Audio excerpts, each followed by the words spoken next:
Recuerdo el día en que mi enamor, la luz del sol entrando por la casa de verano de sus padres, mi reflejo papadeando dest los sulos de madera pulida.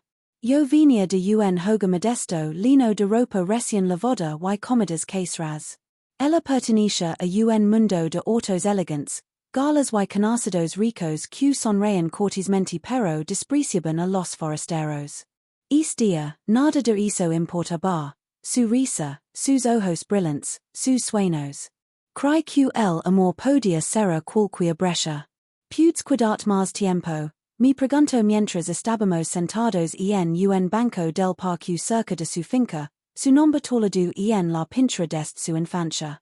Fu antes del compromiso, antes de que el dinero lo complicara todo. Su padre, Phil, un magnate inmobiliario, su madre, Mile, o simplemente una mujer que organizaba almuerzos benéficos y volaba a Europa para ir de compras. Mientras tanto, yo venía de un vecindario tranquilo donde los vecinos charlaban por encima de las cercas de Alhambra. Mi padre, un maestro jubilado, mi madre, una panadera a tiempo parcial. No teníamos lujos, pero teníamos lo suficiente, algo que su familia nunca entendería. Tengo un turno temprano en la tienda de artículos deportivos, la dije. Ella hizo un puchero, apoyándose en mi. Odio cuando te vas. Su calidez en ese momento hizo que todo lo demás se desvaneciera. No me importaban mis zapatos polvorientos ni mis jeans del año pardo. Pense que ella me amaba de todos modos. Nuestra relación creció, pero también mi conciencia de sus padres. Mile, elegant y cortante, podía silenciar una habitación con una mirada.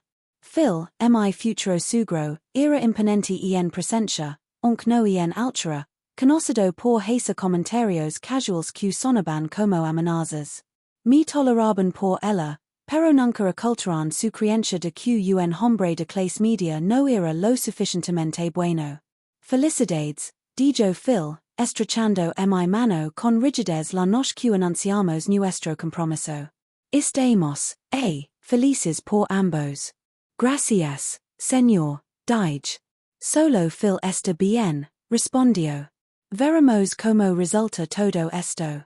Esas palabras resonaron en mis oídos. Veremos cómo resulta todo esto. Un escalofrío persistió, uno que trait de ignora enfocándome en la radiante sonrisa de mi prometida. Aunaci, en el fondo, sentía que estas personas me veían como un intruso en su mundo. Unos días después, mi esposa y yo visitamos la casa de sus padres para fijar la fecha de la boda. Mile y Phil numbers sentaron en una mesa de caoba pulida. Phil empujó una carpeta hacia mi. Tengo algo que necesitas firmar, dijo. Dentro había un acuerdo prenupcial. Estipulaba que cualquier herencia o fondos fiduciarios que venían de su familia, propiedades, negocios, grandes regalos, seguirían siendo únicamente de ella. Mientras tanto, cualquier activo importante que adquiriéramos durante el matrimonio, incluyendo loterías o ganancias de programas de jugos, se consideraría propiedad marital. Las secciones sobre ganancias inesperadas eran sospechosamente detalladas, especialmente bajo el título ganancias y beneficios financieros. Habían prácticamente enfocado la posibilidad de un escenario de jackpot. Mi nombre estaba esparcido en un lenguaje legal formal, el cónyuge prospectivo consciente. Es absolutamente necesario, dije. Procedimiento estándar en familias acomodadas, dijo Mile, su voz suave como la seda. Lo entiendes. Mayra mi prometida en busca de apoyo. Ella estaba a un lado, su rostro illegible. Supongo que no es gran cosa, dijo. Mis padres solo quieren proteger los activos familiares. No cambiará nada entre nosotros. Debería haber protestado más, pero estaba profundamente enamorado y ansioso por mantener la paz. Razón que, si realmente la quería, firmar unos papeles no era gran cosa. Presione el bolígrafo en el papel, mi firma attandum para siempre a los términos de un acuerdo que solo entendía a medias. Mientras firmaba, filmi observo con una media sonrisa extranamente triunfal. Bienvenido a la familia, dijo. 6 meses después, tuvimos una boda lujosa junto al lago. Mis padres estaban atenitos por la extravagancia, flores importadas, un pastel de 5 pesos, una orquesta en vivo. Nunca había visto a mi padre tan fuera de lugar, lavaba su media traje, un luciendo incomodo bajo el escrutinio de parientes lejanos que seguían preguntando.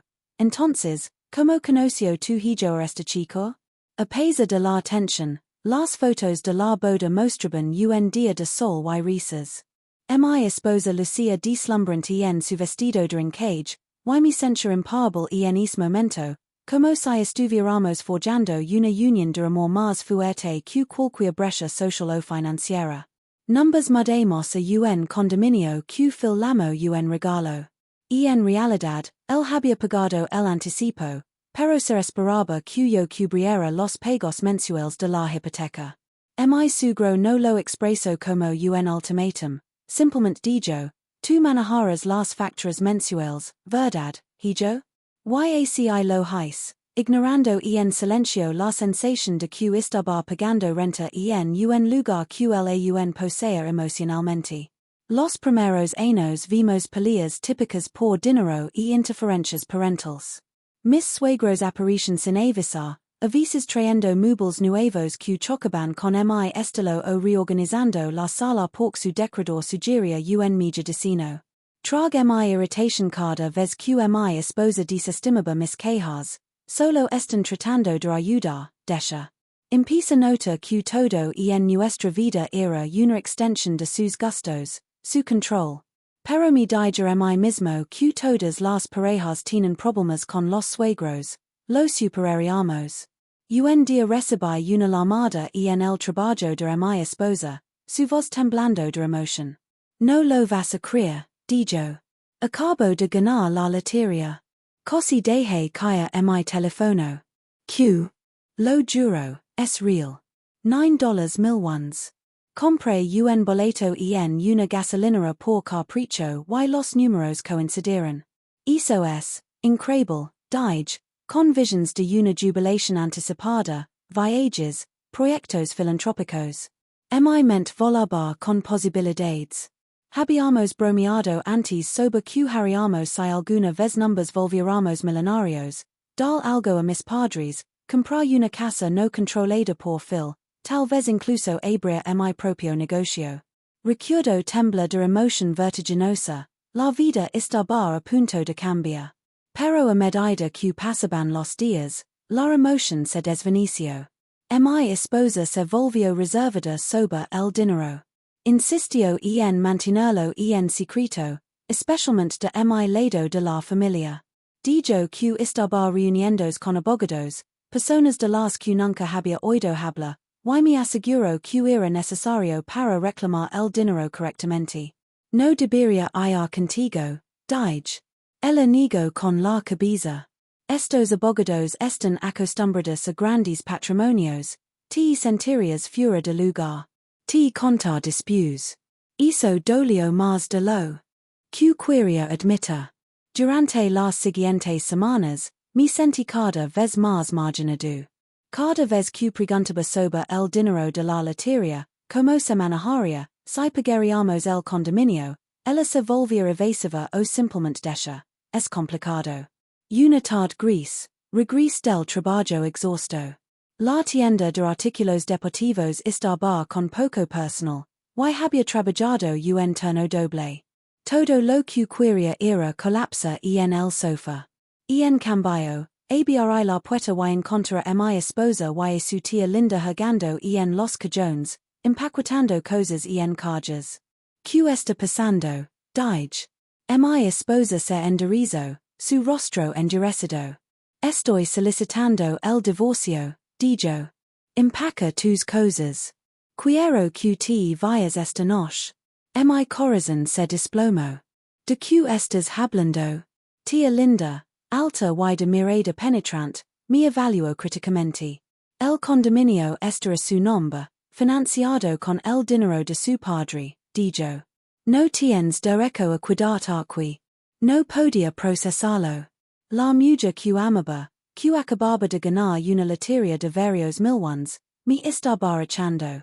Por favor, dije, podemos hablar de esto? Mi esposa aprieto los labios en una línea delgada. Mi abogado se pondrá en contacto contigo. Ahora vite antes de que llamemos a seguridad. Sentí mi garganta apretarse. Había estado pagando la mitad de la hipoteca durante años, pero ella actuaba como si la propiedad fuera completamente suya. Agar algunas cosas esenciales, algo de ropa, un cepillo de dientes, y soli por la puerta. Mi vida entera se desmoronó en cuestión de minutos. Aturdado, manejé hasta la casa de mis padres. Mi padre abrió la puerta, alarmado al verme con una bolsa de lona y una expresión de angustia. ¿Qué pasó? Dijo. Apenas pude pronunciar las palabras. Ganó la lotería, pidió el divorcio y mi eco. Mi madre jadeó, levandos las manos a la boca. Los ojos de mi padre se endurecieron, su mandíbula se tensó. Se hizo a un lado, dejando entrar. Esa noche, mientras mi madre despotricaba sobre la arrogancia y la crueldad de mis suegros, mi padre adoptó un enfoque más calmado, con la ira hirviendo bajo la superficie, pero manteniéndose pragmático. Necesitas un abogado, dijo. Tenemos que ver cómo afecta ese acuerdo prenupcial. Me cubrí la cara con las manos. Ese es el problema. Sus padres insistieron en él, así que apuesto a que me dejas sin nada. Mi padre hizo una pausa. No lo sabemos aún. Vamos a averiguarlo. 2 días después, me encontré en una modesta oficina de abogados, las persianas proyectando sombras rayadas en el escritorio de un viejo amigo de mi padre, el señor Carlson, un abogado de derecho familiar. Deslis el acuerdo prenupcial hacia él, explicando cómo Phil y Mile habían insistido en él, como estaba diseñado específicamente para proteger los activos heredados de mi esposa. Lo jodió y luego soltó una risita suave. Se dispararon en el pie, dijo. Mi corazón dio un vuelco de esperanza. ¿Qué quieres decir? Señaló un párrafo. Protegeron la riqueza heredada, los fondos fiduciarios y los regalos de su familia como propiedad separada, pero también incluirán una cláusula que dice que cualquier ganancia inesperada adquirida durante el matrimonio es propiedad marital. Hizo Cuba específicamente las ganancias de lotería, a menos que se indique lo contrario. Lo maya, atenito. Ellos escribieron eso? Asincio. Si, estaban tan enfocados en evitar que reclamaras el patrimonio de su familia que olvidaron excluir las ganancias de lotería. A menos que haya alguna interpretación judicial extraña, tienes derecho a una porción sustancial de ese premio. Una ola de alivio y enojo colisionó en mi. Por un lado, estaba indignado porque habían intentado descartarme tan despreocupadamente, por otro, me di cuenta de que no estaba sin poder. Esa misma semana, comenzaron a circular rumores de que mi esposa estaba viviendo a lo grande, y no sola. Un conocido mutuo mencionó haberla visto por la ciudad con un antiguo compañero de trabajo llamado Scott. Scott había trabajado con ella en una firma de marketing hacenos, y aparentemente se habían reconectado alrededor del tiempo en que ganó la lotería. Mi madre frunció el seno cuando se lo conté. ¿Crees que te ha estado engañando? Me encogí de hombros, sintiéndome enfermo. No lo sé, pero parece que sí, ¿no? Una imagen cruzó por mi mente, mi esposa, antes tan recatada y dulce, ahora viajando con este ex compañero, recién enriquecida con efectivo. ¿Podría ser esa la verdadera razón por la que me estaba echando? Archive la sospecha. Y estaba tambaleando por el desalojo, el inminente divorcio, la idea de que ella estuviera engañándome con un antiguo compañero era como una doga final en mi pecho. Pero necesitaba hecos antes de confrontarla. Mi sugro, Phil, no perdió tiempo en dejar clara su postura. Una mañana, mi telefono sonó con un número privado. Contra mi media juicio, contest. Escucha, dijo, su voz goteando condescendencia, nunca verás un centavo de dinero de la lotería. Es un don nadie, y usar todos los medios para asegurarme de que te vayas con cero. En realidad, dije, forzando mi voz a permanecer calma, el acuerdo prenupcial dice algo diferente. Soltó una risa balona. ¿Crees que eso importa?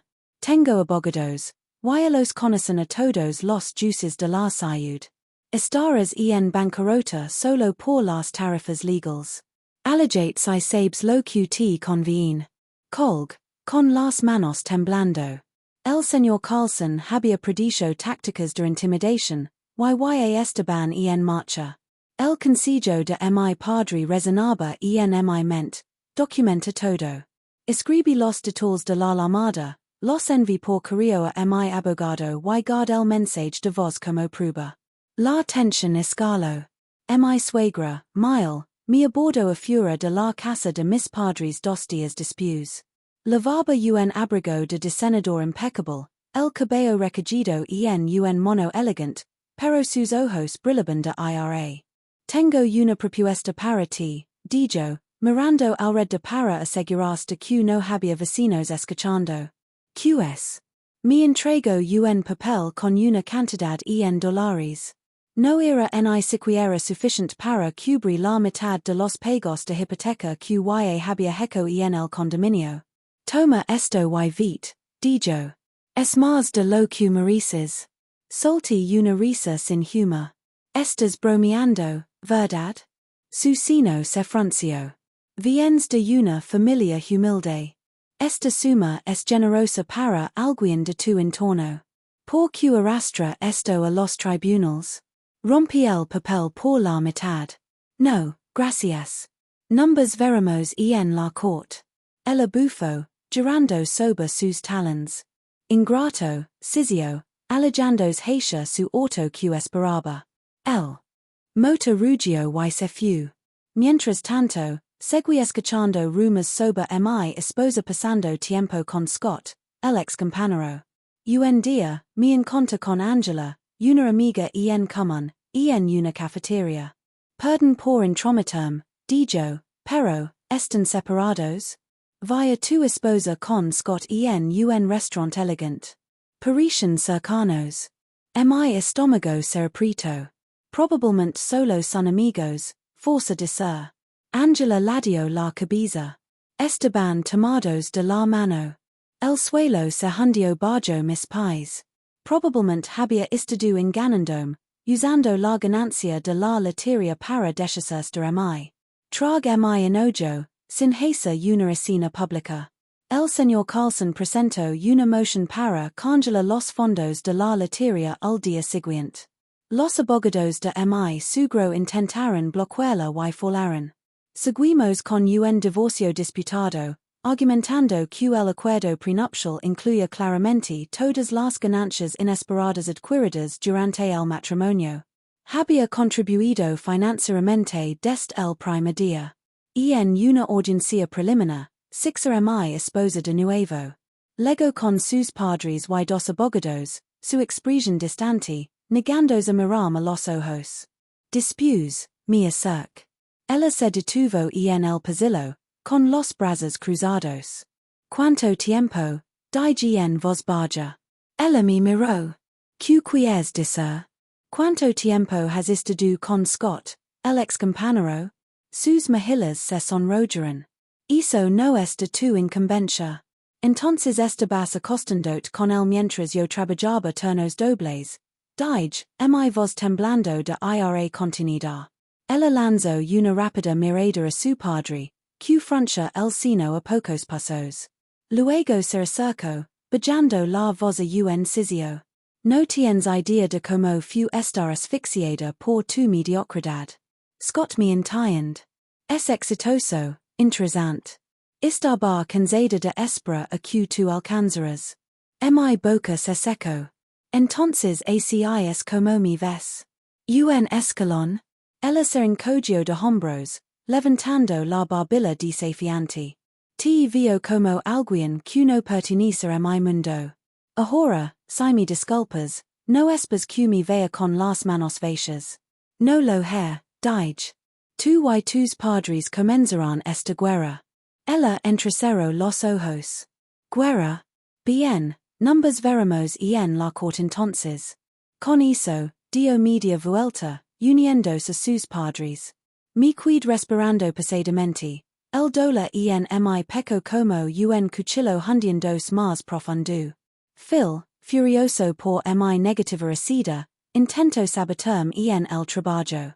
Lamo alguino de la tienda de artículos deportivos, mi jefa, y insinuó que si no me despedían, podría poner en peligro algunos planes de expansión.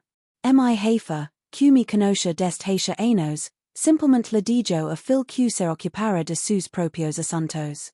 En respuesta, recibí un mensaje de texto enojado de mi esposa, no pude seguir aprovechando de la gente decente.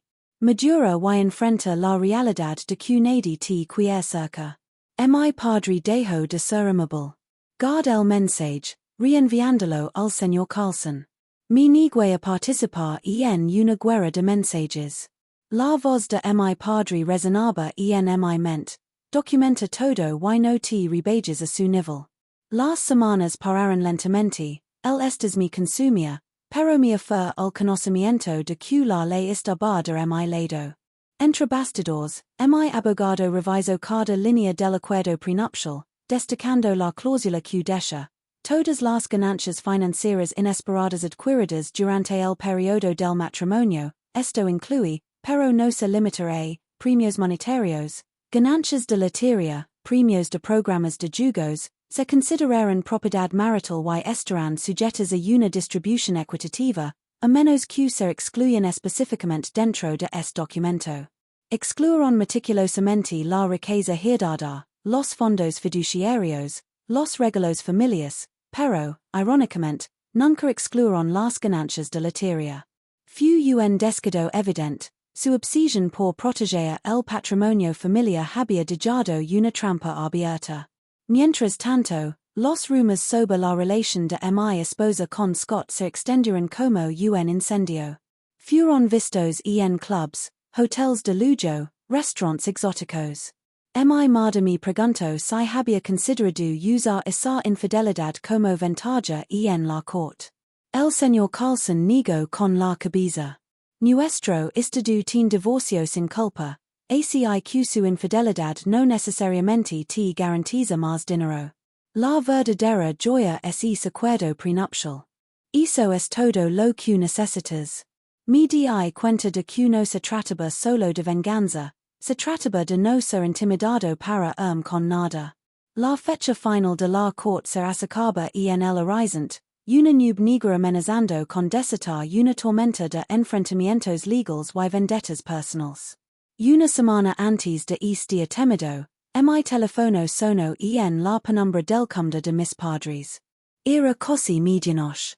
Acababa de terminar de revisar montones interminables de documentos con mi abogado y estaba cuidándome dormido en un sillón.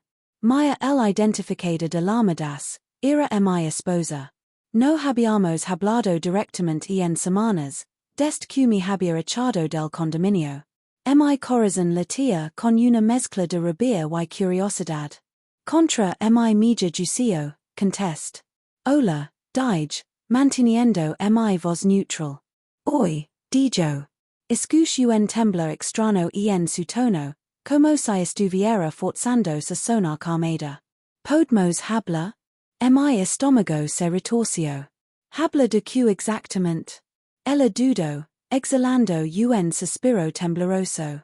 Solo, no quiero que las cosas se pongan demasiado complicadas en la corte. Tal vez podemos resolver esto nosotros mismos, llegar a un acuerdo que sea justo para ambos lados. Sus palabras me hicieron reír amargamente. ¿Justo para ambos lados? Ella y sus padres habían intentado enterarme desde el primer día, Ecendome, etiquetandome como parasito, affirmando que el boleto de loteria era solo de ella. Ahora queria habla de justicia. Define justo, dige, mi vos más fria de lo que pretendia. Ella solto un suspiro rapido y impatient.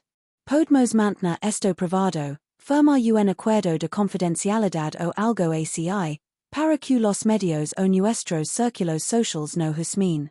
Recibirás algo de dinero, más de lo que ofrecemos antes, pero obviamente mucho menos de lo que tu abogado está pidiendo.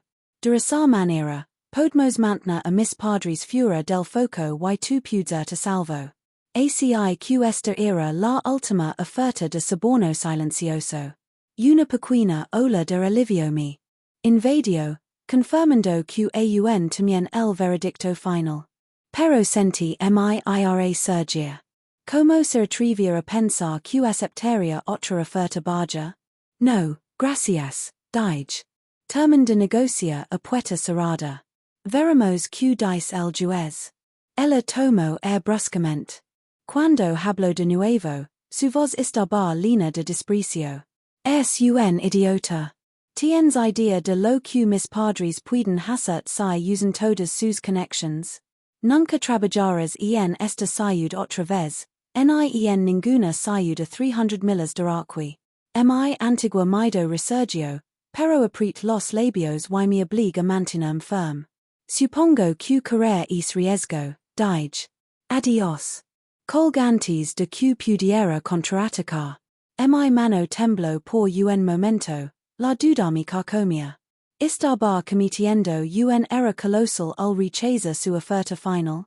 Me imagine excluido, sin trabajo, tal vez obligado a mudarme.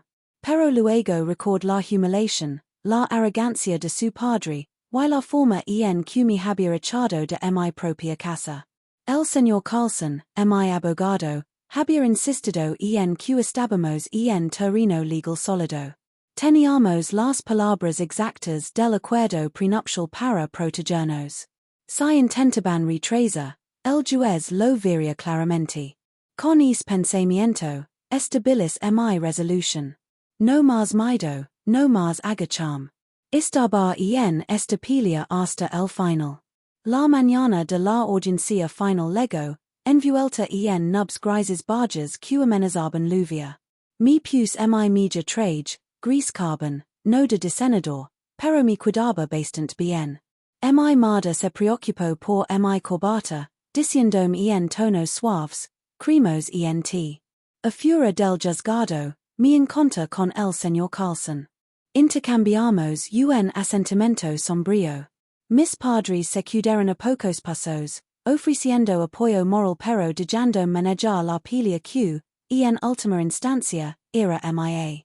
El vestibulo del juzgado zumbaba con tensión, hombres y mujeres en trajes, abogados revisando sus teléfonos, un secretario llamando nombres. Via mi esposa, exquisitamente vestida con una chaqueta entalada y una falda lápiz, sentada en un banco cerca del pasillo. Su padre estaba detrás de ella, con los brazos cruzados, los labios apretados. Su madre también estaba allí, susurrando algo al oído, lanzándome ocasionalmente una mirada venenosa. Tenían cuatro abogados revoloteando a su alrededor, jugando en maletines de cuero gruesos y comparando notas. Mi esposa me lanzó una mirada despectiva, rápidamente apartó la vista, echando su cabello con un movimiento arrogante de la muna. En ese momento, me sentí como el villano de la historia que probablemente ella había contado a todos, el esposo aprovechado, codicioso, que se negaba a dejarla viva su vida. Vamos, dijo el señor Carlson en voz baja, entremos. El tribunal se sentía más frío de lo que esperaba. Filas de bancos de madera rígida enfrentaban el asiento elevado del juez. Tomé mi lugar en la mesa del peticionario, el señor Carlson a mi lado, mientras mi esposa y su escuadrón de abogados se extendían en la mesa de los demandados. El alguacil llamó a la sesión al orden, y una jueza de rostro severo, una mujer de unos 50 años con cabello rayado de plata recogido, golpeó su mozo. Estamos aquí para determinar la distribución equitativa de los activos maritales y en los procedimientos de divorcio de leo nuestros nombres, escaneando nuestros rostros. Me prepare, ignorando el nudo y en mi estómago. El abogado principal de mi esposa comenzó con el mismo argumento cansado. El boleto de lotería fue comprado de manera independiente con sus fondos personales, afirmó. El dinero nunca estuvo destinado a ser compartido. El señor Carlson se puso de pie, con voz tranquila. Con todo respeto, su señoría, tenemos registros bancarios claros. La esposa de mi cliente usó una tarjeta de débito conjunta, con ambos nombres y en la cuenta, para comprar el boleto. Además, el acuerdo prenupcial incluye explícitamente las ganancias de lotería como activos maritales. Y en eso, la jueza levantó una ceja. Hizo un gesto para que el señor Carlson entregara los documentos relevantes. Observe como el rostro de mi suegro se contraía de molestia. Cuando mi esposa finalmente habló, su voz tenía un tono cortante. Nunca tuve la intención de engañarlo. Mis padres estaban extremadamente preocupados por oportunistas que vinieran tras de mi. Estaba bajo presión, y las cosas se intensificaron. Lo siento si pareció abrupto. ¿Pareció abrupto? Me echo a la calle sin previo aviso. Apriete la mandíbula, pero no dije nada. La jueza la estudió por encima de sus gafas, poco impresionada. Luego, el abogado de su padre tomó un enfoque más agresivo. Soy el villano sin escrúpulos, su señoría. Este hombre contribuyó casi nada al juego. Dependía del generoso anticipo de mi cliente para su condominio. Y en esencia, estaba aprovechándose de la riqueza de su familia. Pedimos que el tribunal reconozca que no tiene derecho legítimo. Aprovechándose. La palabra dolió. El señor Carlson respondió con calma. Tenemos recibos de pagos mensuales de hipoteca, facturas de servicios, comestibles.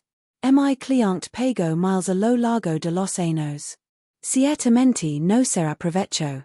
De hecho, contribuyó mucho más de lo que los admiten. Paremos horas lanzando pruebas de un lado a otro. La tensión en la era eléctrica, cada afirmación enfrentada con una réplica. La mirada de mi esposa se volvía cada vez más hostil. Sentí las miradas de odio de sus padres como dogas en mi espalda. A última hora de la tarde, la jueza golpeó ligeramente su mozo. Quiero silencio en tribunal, dijo, con voz firme. Los papeles crujeron mientras los abogados pausaban sus frenéticos apuntes. Ella levantó el acuerdo prenupcial con una torcedura irónica de sus labios. Al revisar el lenguaje aquí, dijo, es bastante claro que cualquier ganancia financiera inesperada que surja durante el matrimonio se considera propiedad marital sujeta a distribución equitativa. Este tribunal no ve ambigüedad en eso. Por lo tanto, las ganancias de lotería en cuestión son, de hecho, un activo marital compartido. Un silencio que soba la sala.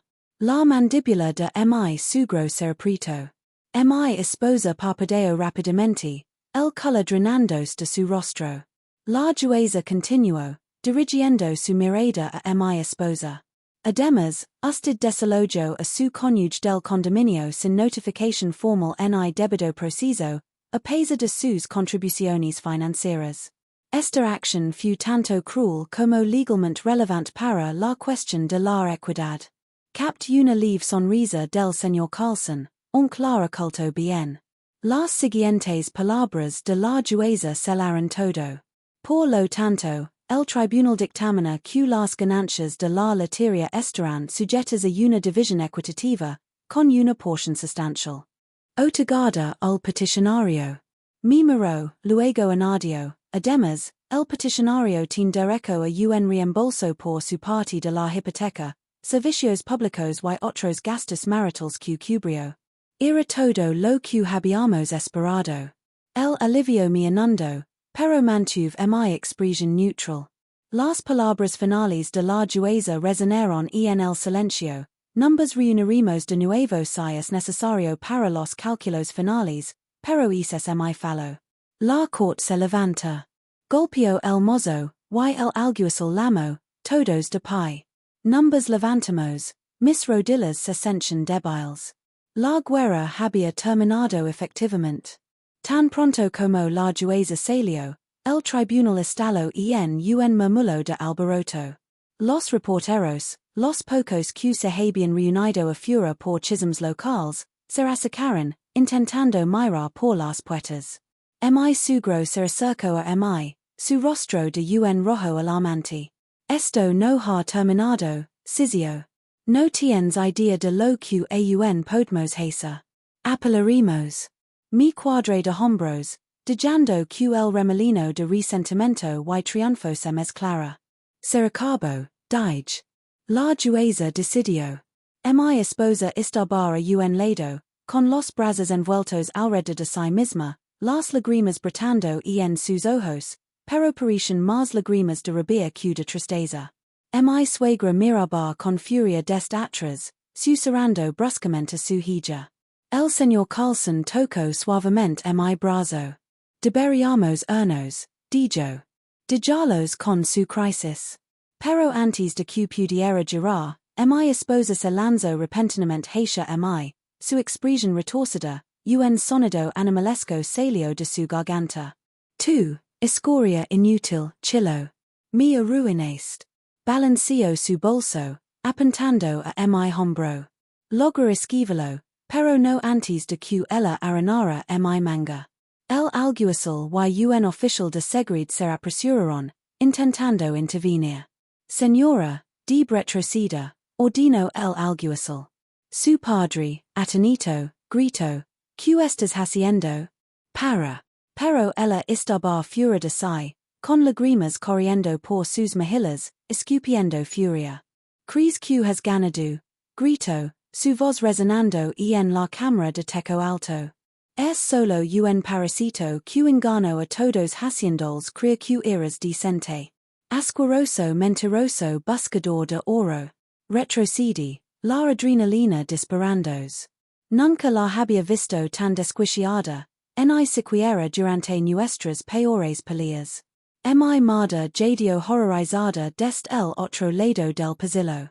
El señor Carlson se puso frente a mí, con los brazos ligeramente levantados como para protegerme. Un oficial de seguridad agarró el brazo de mi esposa. Señora, ¿cómo tendremos que sacarla? Ella forcejeó, con el rostro contorsionado de rabia.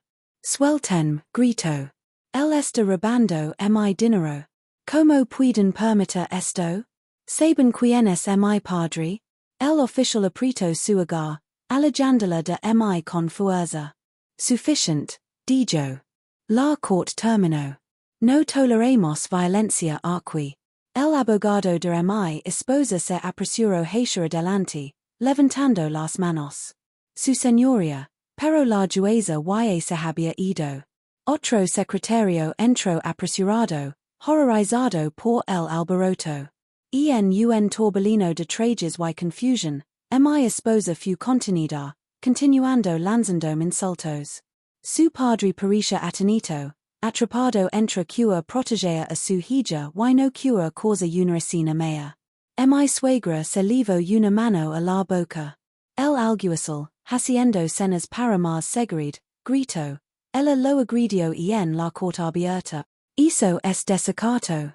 Tendrá que responder ante la jueza. Mi esposa escupió al suelo, temblando de rabia. Él es quien me usó. Se casó conmigo por dinero. Él es el villano, no yo. Solo pude mirar, con el corazón latiendo fuerte.